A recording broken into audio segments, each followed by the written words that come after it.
خامد صاحب، پروز کو گا کر سننے میں بہت عجیب لگتا ہے لیکن پوئٹری کو گا کر سننے میں بہت اچھا لگتا ہے۔ تو کیا جس طرح کو پوئٹری کو گا کر سننے میں بہت اچھا لگتا ہے، کیا قرآن کو بھی گا کر سننے میں اسی طرح سے اچھا لگتا ہے ایک عربی جاننے والے کے پرسپیکٹو سے؟ اور ایک بار ایک سا مطلب آپ کے یہاں کسی نے کہا تھا کہ قرآن جو ہے وہ نہ پروز ہے نہ پوئٹری ہے بلکہ رائمڈ پروز ہے۔ تو چونکہ ہم صرف اردو یا انگلش جانتے ہیں، تو اس طرح کا کوئی اردو انگلش میں رائمڈ پروز کا ایگزامپل جو پوئٹری بھی نہ ہو اور اس کو گا کر سننے میں اچھا بھی لگے۔ ٹھیک تھینک ہے یو جی، سر۔ بہت شکریہ۔ میرا خیال ہے آپ کو ہمارے دیہات میں مولویوں کی تقریریں سننے کا موقع نہیں ملا۔ وہ تو شروع سے آخر تک گا کر ہی تقریر کرتے ہیں۔ اس میں دیکھیے نثری ہوتی ہے، گارے ہوتے ہیں۔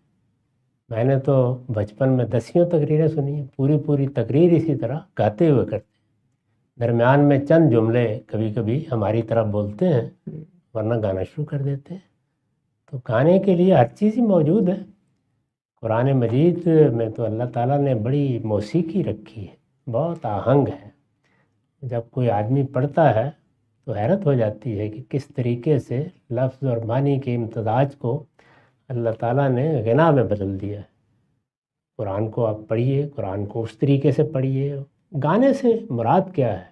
یعنی اچھی آواز کے ساتھ، صحیح مخارج کے ساتھ اگر آپ ادا کرتے ہیں تو اس سے خود آپ کی طبیعت پر بھی اچھا اثر پڑتا ہے، سننے والے پر بھی۔ چنانچہ جو ہمارے ہاں عام طور پر قرآن کی قرات کی جاتی ہے، اس کے کئی اسالیب ہیں۔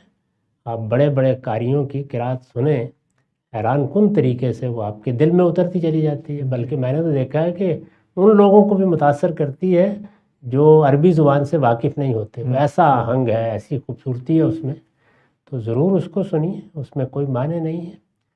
باقی رہ گئی یہ بات کہ ایک انسان کا ذوق یہ ہے، دوسرے کا وہ ہے، اس میں اللہ نے فرق رکھا ہے۔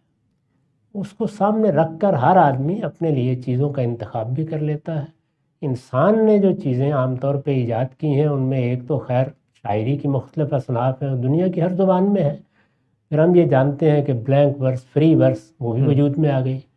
تو اب بہت سے لوگ ہیں کہ اس کو بھی گا کے پڑھ سکتے ہیں۔ جی تو یہ انتخاب اصل میں آپ کے ذوق کا انتخاب ہے۔ یعنی نظم، شاعری جس کو آپ کہتے ہیں کہ وہ تو گا کے آپ پڑھتے بھی ہیں، سنتے بھی ہیں، وہ بھی تحت اللفظ پڑھی جاتی ہے۔ بعض لوگ گانا پسند نہیں کرتے، بعض تحت اللفظ کو ترجیح دیتے ہیں۔ تو یہ سب انسانی اذواق کی چیز ہے۔ جو چیز آپ کو جس طرح اچھی لگے اس طرح سنیے، اس طرح پڑھیے۔ بہت شکریہ۔